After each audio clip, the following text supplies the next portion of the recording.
යාළුවේ ඔයා මොකද කරන්නේ? ඇයි සහන්? මට ඔයා ගැන දුකයි. ඇයි සහන්?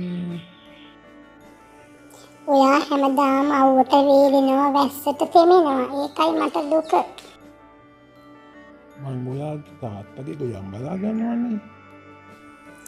හෙට ගොයන් කපනවනේ. එහෙනම් හිත මට ගෙදර යන්න පුළුවන්. ඔයා යමු අපේ ගෙදර. තාත්තගෙන් අහන්නකෝ ඔයා. තාත්තා එපා කියන්නේ.